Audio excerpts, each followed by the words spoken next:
अब देखिए बेटा, हम आगे बढ़ते हैं। ठीक है, ये हमें समझ में आ गया, बाह्य निषेचन और आंतरिक निषेचन समझ में आ गया होगा आपको। ठीक है, नेक्स्ट चीज़ करते हैं हम।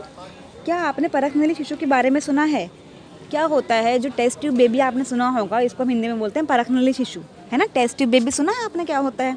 ठीक है, इसके बारे में आपने कहीं ना कहीं ज़रूर सुना होगा, नहीं सुना होगा तो हम पढ़ेंगे।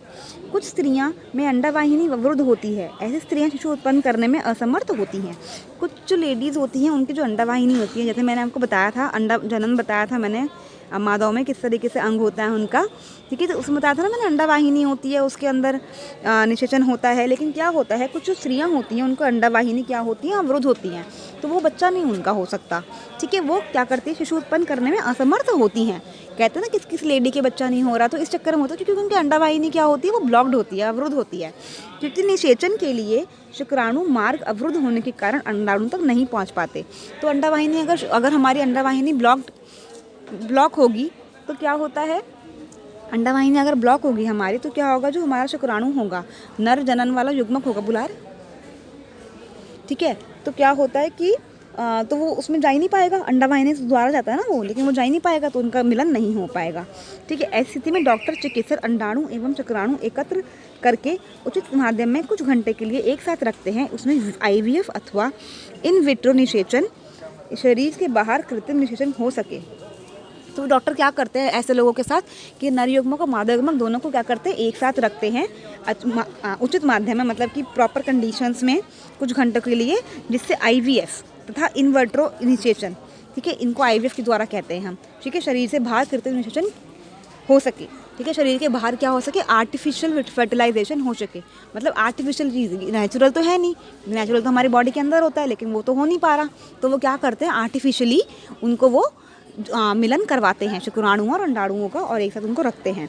अगर निषेचन हो जाता है तो युग्मनुज का लगभग 1 सप्ताह तक विकसित किया जाता है। अगर मान लो निषेचन हो गया, डॉक्टर्स ने कर दिया, फिर युग्मनज होता है, मतलब जो हमारा जायगॉट होता है, बच्चे पैदा होने की जो पहली कड़ी होती है, युग्मनज होता है। ठीक है, तो वो 1 हफ्ते तक उसको विकसित किया जाता है, जिसके पश्चात उसके माता के गर्भाशय में स्थापित किया जाता है। फिर जो थोड़ा सा युग्मक बन जाता है, वो युग्मनज बन जाता है, तो वो क्या करते हैं, जो मादा होती है, जो मदर होती हैं, उनके अंदर उनके गर्भाशय में डाल दिया जाता है, उनको स्थापित कर दिया जाता है। माता के गर्भाशय में पूर्ण विकास होता है। जो माता का गर्भाशय होता है, मतलब जो पेट होता है हमारा, जो ठीक है, जहाँ बच्चा होता है, उस वहाँ पे क्या होता है, उसका पूर्ण विकास, मतलब अच्छे से उसका विकास वहाँ पे हो, डेवलपमेंट उसकी हो जाती है। अगर आपको देखा होगा, आपने मिम्मी मूवी देखी है अगर, तो मिम्मी मूवी आई थी ना एक, उसमें भी ऐसे ही होता है ना, उन दोनों जो फॉरनर्स होते हैं उनका एक बच्चा उस दूसरी लेडी के पेट में डाल सकते हैं, तो ये ऐसा होता है। ठीक है, इसको आपको पता होना चाहिए। मिमी नाम की मूवी एक आई थी, अगर आपको पता हो उस बारे में तो। तथा शिशु के जन्म सामान्य शिशु की तरह ही होता है। फिर जैसे हमारे बच्चे नॉर्मली पैदा होते हैं, वैसे ही वो बच्चा ये पैदा हो जाता है इस तकनीक द्वारा, जिसमें जन्म शिशु के परखनली शिशु कहते हैं।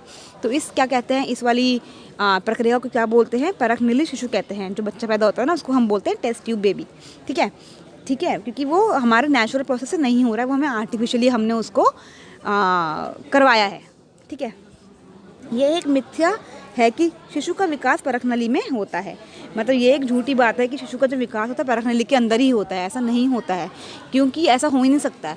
शिशु का जन्म जो होता है वो गर्भाशय में ही होता है, वो टेस्ट ट्यूब में नहीं होता है। उसमें बस वो युग्मनज बनाते हैं। ठीक है, मतलब जो पहली जो स्टेप होता है आने का, बनने का, फिर वही बनाते, पहला जो स्टेप होता है बच्चे पैदा होने का, सिर्फ वही कर सकते हैं। ठीक है, उसके बाद जब बच्चा पैदा होता है वो माँ के पेट में ही होता है। ठीक है, कुछ क्वेश्चंस देख लेते हैं। निषेचन किसे कहते हैं, ये आपको पता है। नर युग्मक और मादा युग्मक का संलयन को निषेचन कहते हैं।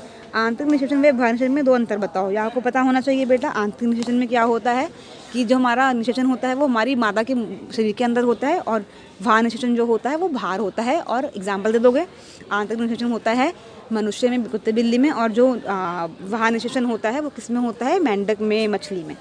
रिक्त स्थान पूर्ति करें। शुक्राणु एवं अंडाणु का संलयन डैश कहलाता है, क्या कहलाता है, निषेचन कहलाता है। गाय व मनुष्य में कौन सा होता है, आंतरिक निषेचन होता है। वहाँ निषेचन डैश जंतुओं में होता है, मतलब जल जीवों में, जल जंतुओं में होता है। IVF का पूरा नाम क्या है, in vitro fertilization. In vitro निषेचन क्या कहते हैं, इन विट्रो निषेचन। बाह्य निषेचन करने वाले 2 जंतुओं के नाम बताइए। मछली और मेंढक, ये हम पढ़ चुके हैं। ठीक है बेटा, अब आपकी ये वीडियो खत्म हो गई है। आई होप समझ में आ गया होगा, नहीं समझ में आता मुझसे पूछ लेना। एक सेकंड में।